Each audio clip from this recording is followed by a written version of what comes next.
मैं डॉक्टर लक्ष्मी गौतम वृंदावन से हूँ। वैसे तो मैं एक कॉलेज में एसोसिएट प्रोफेसर हूँ, पर कॉलेज के बाद में जो भी समय मिलता है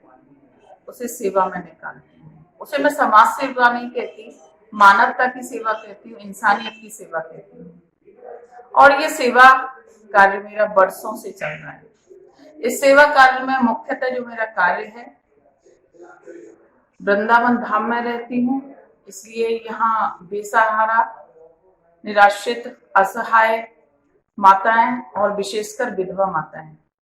गली गली मोहल्ले मोहल्ले मिल जाती हैं, यमुना किनारे मिलती हैं, परिक्रमा में मिलती हैं। तो उनको बीमार होने पर दवा दिलाना, निराश्रित होने पर छत की व्यवस्था करना, भूखा होने पर भोजन की व्यवस्था करना,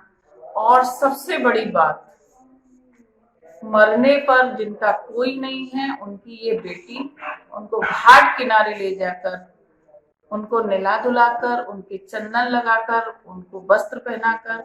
उनकी चिता सजाकर उनको मुखाग्नि देती है। ये काम वर्षों से चल रहा है, परंतु अभी जो कोविड-19 के चलते पूरे देश में क्या पूरे विश्व में जो एक आघात पहुंचा है, और उसके चलते वृंदावन भी अछूता नहीं रहा, तो मेरा फर्ज बनता था, क्योंकि इंसानियत की सेवा कर रही हूं और करती आ रही हूं, तो भूखों को कैसे देखती।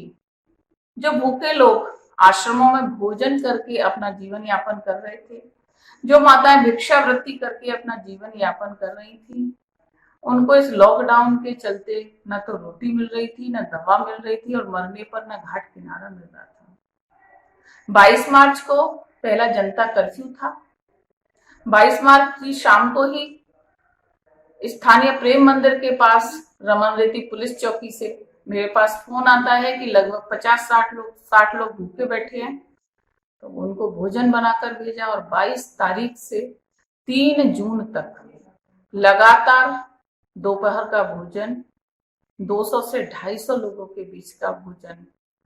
अपनी कनक रसोई में बनाकर, जो कि मेरी संस्था है कनक धारा फाउंडेशन, उसकी रसोई को कनक रसोई बोलती हूँ, उस कनक रसोई में अपने हाथों से बनाकर मेरे साथी बंधु और बहनें उसको परिक्रमा मार्ग में, और जहाँ ये साधु संत असहाय लोग रहते थे, वहां बांटने के लिए जाते थे। इसी बीच में 22 मार्च से और या अब तक आज की तारीख तक कहें, जितने भी असहाय लोगों की मृत्यु हुई है, जिसमें कि 2 विदेशी भक्त भी थे जो वृंदावन में इस्कॉन के डिवोटी थे, रशियन थे।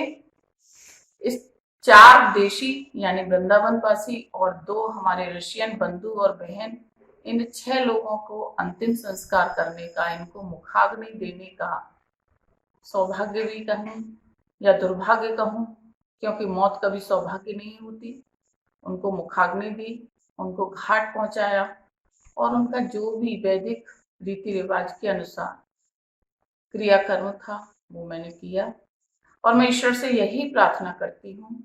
कि मेरे द्वारा किए गए कार्य यदि किसी भूखे की भूख को मिटाते हैं, किसी बीमार की बीमारी को मिटाते हैं,